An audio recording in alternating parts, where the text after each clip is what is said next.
くっちゅエノマンチャンネル代表取締役社長のえんちゃんです。よろしくお願いします。はい、ということでですね、やってまいりました、WPT コリアハンドの気持ち解説。はい、ということでですね、数多くのポーカー YouTuber がですね、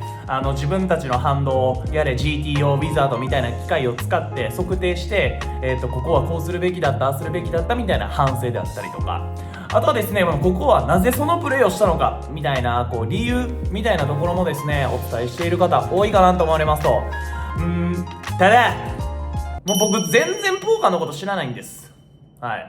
もう全くポーカーの勉強なんかしてなければですね、アマチュアと言っても過言ではない部類の人間ですんで、私はですね、この反動をこなしていた時の気持ち、感情、揺さぶられるわけですよね。それをですねテーマにちょっと今日はですね約30分ぐらいの動画ということになると思うんで、この WPT コリア、チェジュで開催されたトーナメントですね、これのメインイベント、僕2発出てるんですけど、これ両方飛んでるんですよね。ボイエイごめんなさい、その感情が先出ちゃったんですけど、とはいえですね、ちょっと私なりに反省とかその時の感情を吐露することでみんなと共有したいみたいなこともありますんで、やっぱ動画の中では僕がどんな感情かとか伝わりづらいかなっていうのもあるんで、それをですね皆さんと一緒に見ていただければと思いますんで、ではファーストハンドを入れていこう。一番最初のハンドはですね、BB から3ポケが配られているという状況でございますね。このトーナメント4万点スタートから始まったんですけれども、マイヌちゃんですね、もう2万点ちょっととかまで減らしてしまっているという状況でございますね。なんでまずなんであんなトーナメントって序盤で減らしとったらほんまあかんからね。とはいえですね、こういう3ポケとかでセットをガンとさしてがっつり取れたらそれは嬉しいということでですね、見ていきましょう。このハンドが配られてるところから取れてるっていうのはいいことですよね。よりリアリティがあるというか、カメラマンの腕が上達したとも言えるんじゃないでしょうかと。はい、でザガンをホールドして、プラス1もホールドと、プラス2がですねレイズ1500ということですね。300、600、600のアンティーシはちょっと大きいかなというサイズではございますが、1500のレイズとで SB までホールドで回って BB のエンジンは3ポケと、ここは基本的にはディフェンスしていくところでございましょう。ということでフロップターンかいそりゃそうやね、基本こういうフロップになるんです。チェックしたところ、相手もチェックと、相手チェックです。基本的にはね、もうこのボードであればちょっとめちゃくちゃ安いベッドか、もうポットを超えるような金額のベッドが飛んでくるのかなみたいな覚悟をしていたんですけれども、チェックですかと、もうそんなこともあるんやなみたいな、人によってこういうのをチェックしたりするんやなみたいな、ありがとう、ただでターンを見せてくれて Thank you なーって感じでした。じゃあターンいきましょう。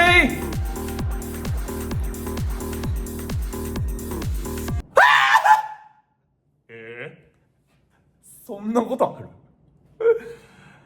ありがとう。これなんですよ、一番取れるのは。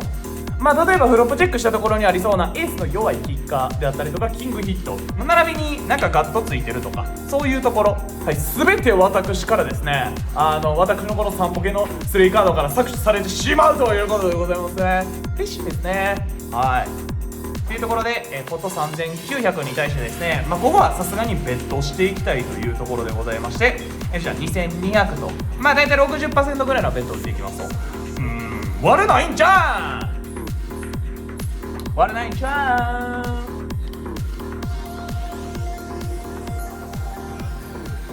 考えてるね、考えてるんですよこれ結構。もちろん中国人なんですけどね、相手中国人が8割ぐらいなんですけど、その中国人たちの中でもちょっと上手やなっていう感じの子ですと、これにコールしていただいて嬉しいですね。コールじゃあリバーガジャックと、フラッシュも完成せず、クイーン10には引かれましたが、そんなに怖くないカードということでございますと。でイルちゃんですね、ここで8300のボットに8500ポットオーバーベッターということでやらせていただきましたと。はい、ここはですね、もし仮にエーシズエースキング、キングスジャックス、そんなん出てきたらもうしゃーないって感じのやつです。ここはですね、エースの弱いキッカーに取りに行きたい、あとはエースジャックとか2ペアできたところにも取りに行きたいと、僕なりにですね、ポットオーバーでもゴールしてくれるところはいっぱいあるだろうという認識でやらせていただきました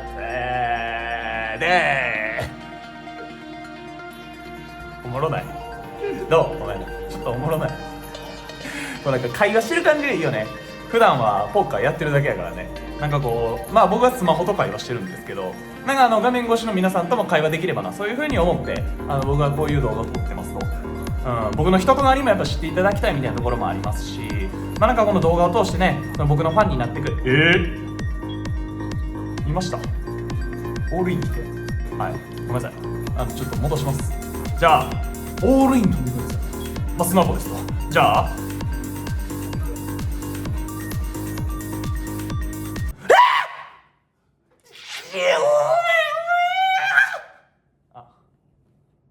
ごめんなさい、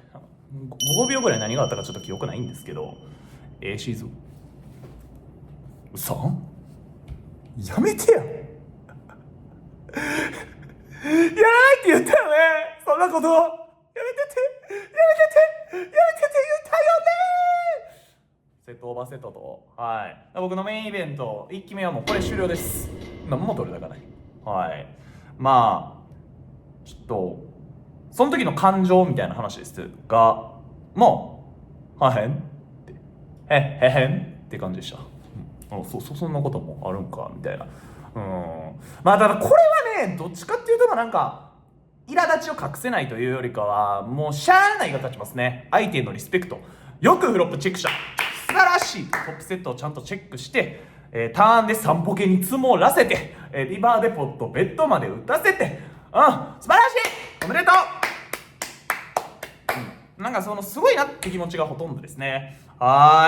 っとこれ悔しかったところではございますがですね、これ3ポケは何も悪くないんで、むしろなんかいい仕事してくれたって言っても過言ではない。いや悪いんか、俺が3ポケでセット引いてへんかったら A シーズンに前段取られてないんかって考えたら3ポケゴミですね。じゃあ3ポケに対してはちょっといつもは反動のお清め、いつもは反動のお清めといってですね、この反動は悪くなかったというふうなことをやってるんですが、3ポケに関してもですね、でも3ポケはセットを引いてくれたっていうことで、僕からしたらね、高揚感をいただいているところではございますんで、ちょっと3ポケもお清めをしていきたいと思います。3ポケ、お前は悪くない。 BB でディフェンスしてフロップはダメだったけれども、しっかりターンでセットをさせてくれた。今回はたまたま相手が A シーズだっただけで、相手がエースキング、エースロック、エースジャック、キング、もうそんないろいろな時にお前は活躍してくれる。いつもありがとう。これからもよろしく頼む、サボケ。よし。ということでですね、2回メインイベント参加した。1回目もこれで終わりです。ありがとうございませんでした。ということでですね、次は Day1 の B です。これちなみに一撃参加費確か30万円ぐらいなんで、なんかそんな30万やったっけ？30万ちょっととかやったんですよね、メインイベントにしては。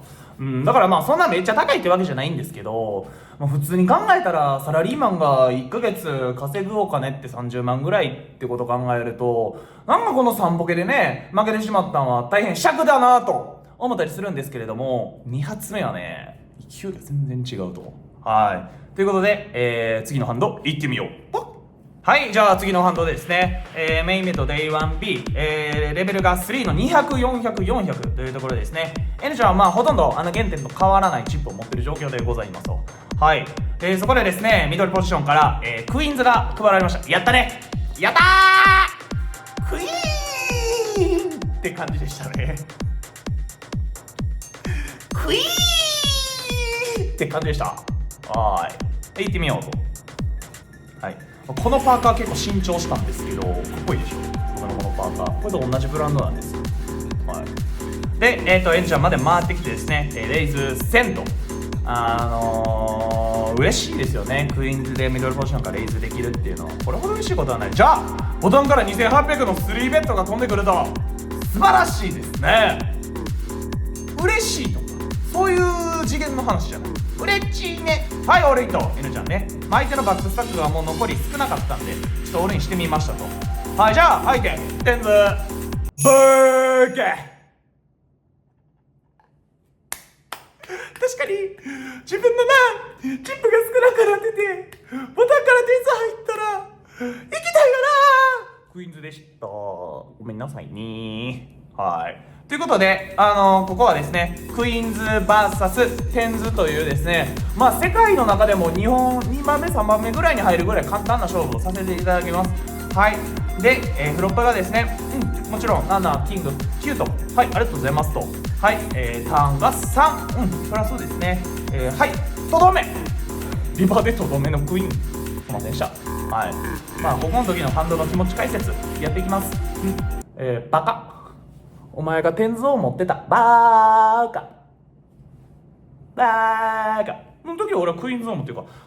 ら、勝てるわけないよ、そんな。テンズがクイーンズに勝てるわけないよ。どうやって勝てるの？教えてください。お便り待ってます。ということで、まあこういう調子がいいポーカーっていうのがね、序盤からできると嬉しいなということでございますんで、次のハンドをやっていく。ポン。はい、この次のハンドですね、僕がこう WPT コリアメインイベント史上最もいいプレーができたんじゃないかと、そういうふうに自負しているハンドでございますんで、ぜひよろしくお願いいたします。いやー、ちなみにこのディーラー、岡本ディーラーですね、超有名な僕は当時気づかなかったんですけど、はい。で、N ちゃんレイズ1000というところですね。レベル3、さっきと同じの200、400、400ですと。はい。で、これに対してボタンがコール。まあ、ボタンは基本コールするよな、なんかこういう中国人で。で、BB もこれで3ベット。はい。まあ、この時の僕、調子いいんで、チップもまあ、メキメキ増えてますし、まあなんかあんまポット落とさへんみたいな状況やったんでね。フロップキングデュースと、はい、ダダ滑りです。お疲れ様でした。で、まあここはレンジで3分の1の安い、レンジで安いベッドが肯定されるところなんで、まあ打っていきましたと。じゃあですね、ボタンの方コールされました。まあ、このコールにはもちろん、まあ、キングもワンチャン弱いとこあるし、2もあるし、まあミドルポケットが多いかなって思ってました。じゃあターンでエースと。嬉しいですね、こちら側のカード。もちろんここもダブルバレル打っていきます。まあ大体50半分ちょっとぐらいのベッド売ってますね。あんま考えてないです、サイズとかぶっちゃけて。適当やからそんな。はい、コールされましたと。相手に2000のお釣りが返ってきましたと。で、ここは相手のバックスタックがもう27000とかなんで、まあ、ポットの2倍ぐらいはあるんじゃないかなっていう状況でございますと。で、まあ僕の方がもちろんチップを多く持ってるっていうところがあって、ここはまあブラフやりきろうというふうに決断をさせていただき、11600のポットに12000と。はい。まあ、キングはもちろんコールされると思うんです。エースもまあもしかしたらコールするかもしれないというところなんですが、まあミドルポケットを下ろしに行きたいですし、まあ2、7、拾ったところとかも下ろしに行きたい。まあドロー滑ったところとかあんまないかなっていう印象やったんで、まあミドルポケットを下ろしに行くために打ちましたら、降りてくれました。ありがとうありがとう。まあ、俺強すぎんってシンプルに思ってました。俺うますぎんって。なんかハンドに依存することももちろん大事、というよりか僕って結構見てもらったら分かると思うんですけど、こんな感じでなんかこうアグレッシブ渋いな感じというか、なんかわけわからんプレイしてきそうなギャンブリングな感じを出してるにもかかわらず結構タイトなんですよね自分自身でも認識してて、身内でポーカーとかやっても僕が一番タイトなんですよ、ぶっちゃけ。はいなんで結構タイトプレイヤーなんですけど、その僕でもですね、やっぱりタイトにやってる時もあれば、やっぱアグレッシブに今日は行こうみたいな日もあったり、テーブルによってとか相手によってとか、こうその日の調子によって、結構いろいろこうやり方変えたりとかするんですよね。ずっとタイトやったらタイトっていう印象ついちゃってダメやなっていうのもありますし、ずっとアグレやったらアグレやったら良くないと。だから僕結構バランスを大事にしているんですよ。っていうところで、なんかこのグラフに関しては僕がやっぱずっとポットを取ってたそれでプラスアルファで相手からしても、僕がこう本物持ってそうやったポットペットとかもずっと売ってたんでね、でそれでバリューもショーできてたんでとかっていうのを回せると、なんかさまざまなストーリーをしっかりと自分の中でキャッチアップしてプレイができたなっていうふうに思ってます。嬉しかったですね。シンプルやっぱこうブラフでポットを獲得するっていうのは気持ちがいいですね。はい、じゃあ次行きましょう。はい、じゃあ、次のハンドを行ってみようということで、はい、次のハンドはですね、アンダーザガンからキングスが配られているというところからスタートでございます。まゆちゃんですね、このちょっと僕の手前にあるチップの量を見ていただければ分かる通りですね、今10万点弱ぐらいまでちょっとニョキニョキと成長しているところでございますと。日本が第二次世界大戦で敗れた後の高度経済成長みたいな、それぐらいのチップを持っている状況で UTG からキングスというところでございます。はい。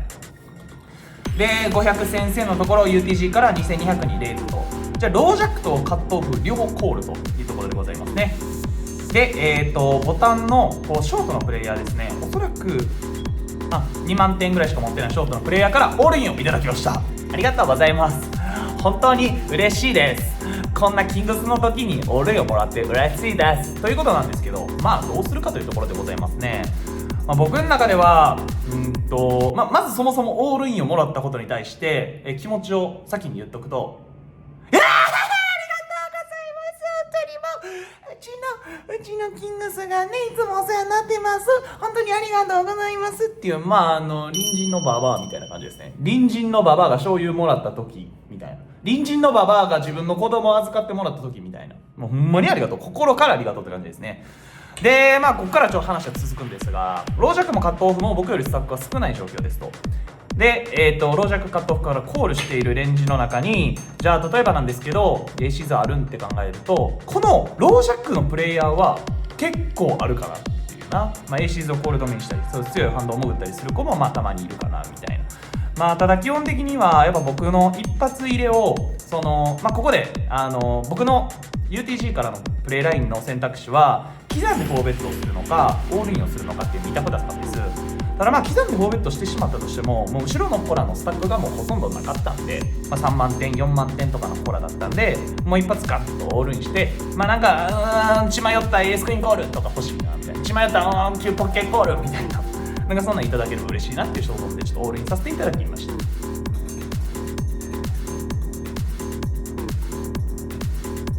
はい、っていうところでこの顔俺の顔じゃあロージャックをホールドしてボタンもホールドと、はいお疲れしました。当初の予定とは違いましたがキングスオールインしたところですね。相手は9ポケというところです。やったー、またや。このね WPT コリアのメインイベント2回目はもうフェイバリットが多かったんですよね。シンプルクイーンズ、さっきのクイーンズ対テンズとか今回でいうキングス対9ポケとか、もう自分が 70% 以上の勝率があるっていうことがほとんどでして、それがもうね最高。トナメでバババって走る時のその調子ですよねっていうのをもうこの動画で皆さんの画角を通して伝わってるんじゃないでしょうかというところですと。はいで、じゃあキングスバスキューちょっと編集もいけてるでしょ。ちょっとこだわったんです。ありがとう。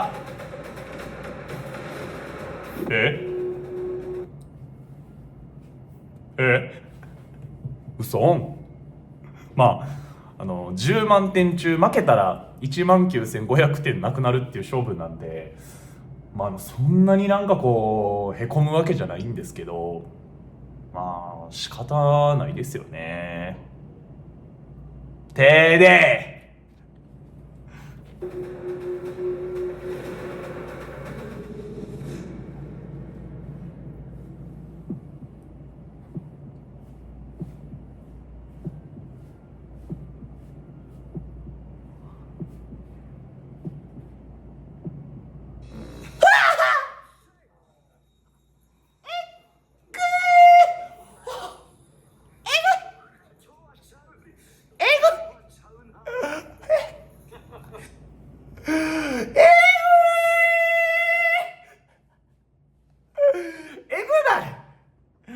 残り2枚しかないねんキングって。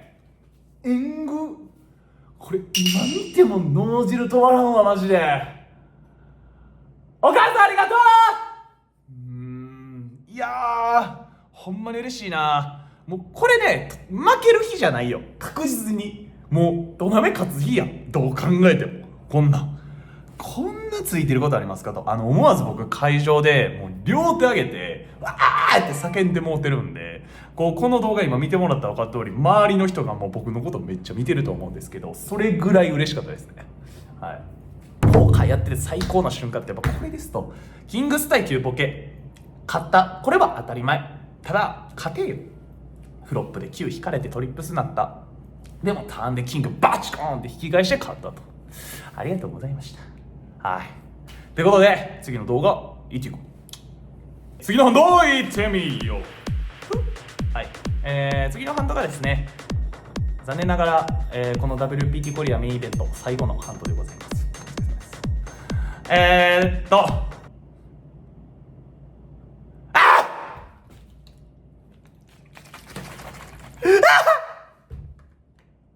飛んだ時のことをちょっと思い出してしまいまして、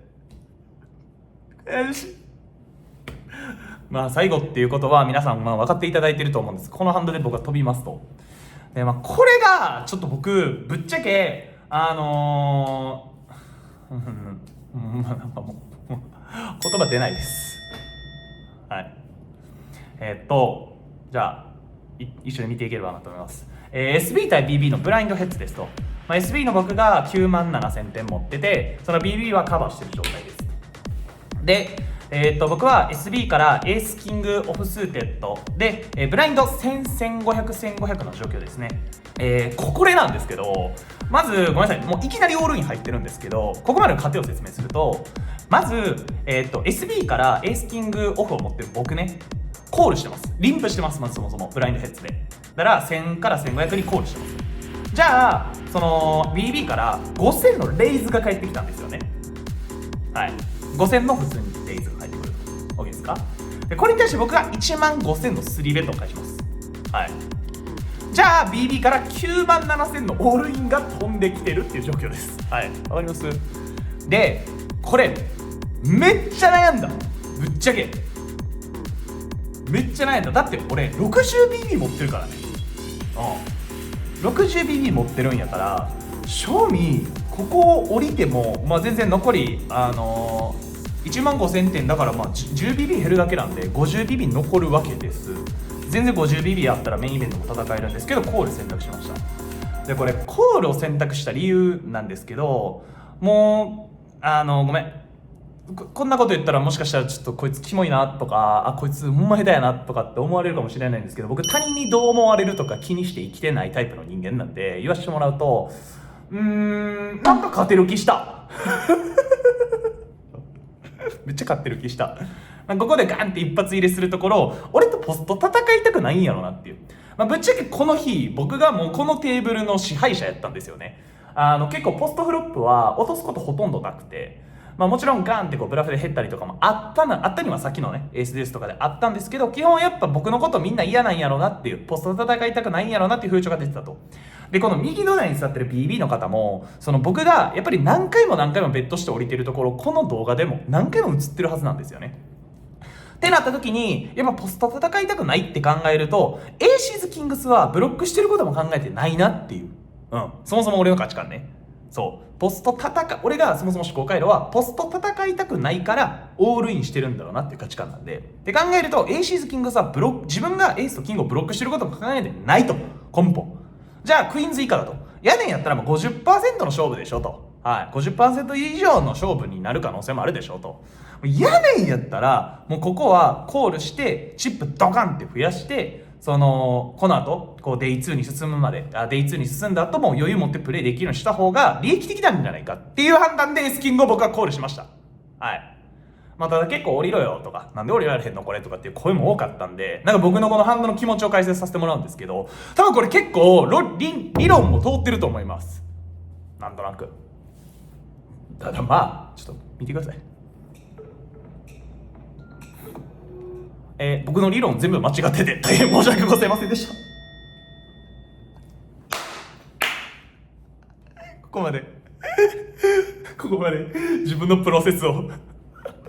約3分から5分ぐらいガーって話して、もう相手はって言って俺とポスト戦いたくないからエイシズキングスとかやったらこれ今ごめんなさい、全て僕の責任です。悪かったな、ごめんなお前らっていうオチに持っていきたかっただけなんですけど、まあとはいえでもほんまにそう思ってたな。俺エイシーズ出てくるとはほんまに思えへんかったな。まあエースキングさすがにゴールでしょっていう人もいるとは思うんですけど、エーシーズ出てきたらどうにもならないと。ただこれちょっともうちょっと伝えたいことがあって、フロップがジャック78、2ハート、ターン見て、ターン10ハートなんです。僕エースハート持ってるんですよ。これハートでもクイーンでも勝てるっていうところまでこぎつけたと。俺これは今日来てるなと。フェイバリットも勝ってフリップも勝ってアンダードッグまで勝ちますかと。なるほどと、このトナメを神様は俺を優勝させるために作ったんだってまで思ってましたもん。ここの10ハート落ちた時点でこれ勝ったなって、もうこれパーンってクイーン引いて勝つとかハートパーンって引いて勝つやつやんって、これめっちゃ興奮したな。ちょっとごめんやねんけど、これが一番興奮したな、このハートがポンって落ちたところで、もちろん落ちないっす。もちろんダメでした。惜しかったですね。でもということですね。悔しかった。でもエースキングは悪くないんです。僕のエースキングの扱いはもしかしたら悪かったかもしれないんですけど、このエースキングは悪くないということで今回お清めしていきたいと思います。エースキングありがとう。お前のおかげでこのトーナメントだけじゃないポーカーは走れてる。エースキングのこと嫌いってやつおるけど、エースキングのこと嫌いな人間はエースキングのことを好きになれてないからエースキングから嫌われてるっていうだけやと思う。俺はエースキングのことを愛してる。もちろんオフスーテッドでも愛してる。これからもたくさん俺にエースキングを配ってくれる。ありがとうエースキング RIP。 ということで、僕の WPT コリアメインイベントですね、こちらで終了となりますと。なんでここまで見ていただいた方は結構僕がねついてるところが多かったりとか、これでもトーナメント勝たれへんねやって思ってもらったりしたと思うんですけど、一番それ俺が思ってるよ。こんだけ乗ってて最後に 60BP ドーンって爆発して死ぬんやみたいな、なんか自分の不甲斐なさを感じたと同時に、次のトーナメントではリベンジしてやるぞっていう、そういう気持ちでちょっと次はやっていこうかなと思います。で最後にちょっと告知をさせていただきたいんですけれども、来週の動画からは WSOP の動画が上がってまいります。ようやくこの WPT コリアの期間が終わって6月の29日からですね7月の20日ぐらいまで、約1ヶ月この WSOP に挑戦しにラスベガスへ行ってまいりました。でその動画がとうとう来週からボンボンと上がっていきます。で僕が参加したトーナメントもたくさんありまして、やれコロッサスタッグチームコロッサスタッグチームメインイベントも出たりとか、なんか3000ドル出しのね、なんかミッドステークスなんとか出たりとか、アリア行ってみたり見に行ったり、もういろんなとこ行ってアメリカ1ヶ月間もうしゃぶり尽くしました。なんで来週からはちょっと N ちゃんのN ロマンチャンネルは WSOP 編がスタートするということでですね、皆さん心をドクドクと楽しみにお待ちいただければなと思っております。では、ただいまからですね来週の WSOP 編で流れるダイジェストをちょっと流していきますんで、それを見てですね自分の気持ちをコンと高ぶらせて高揚感で満たして、でベッドにちょこんと入ってですねミス AV 開いて無料の AV 見てガーンってしこってピュンって寝てください。本日もご視聴ありがとうございました。では次回の動画でお会いしましょう。 WSOP。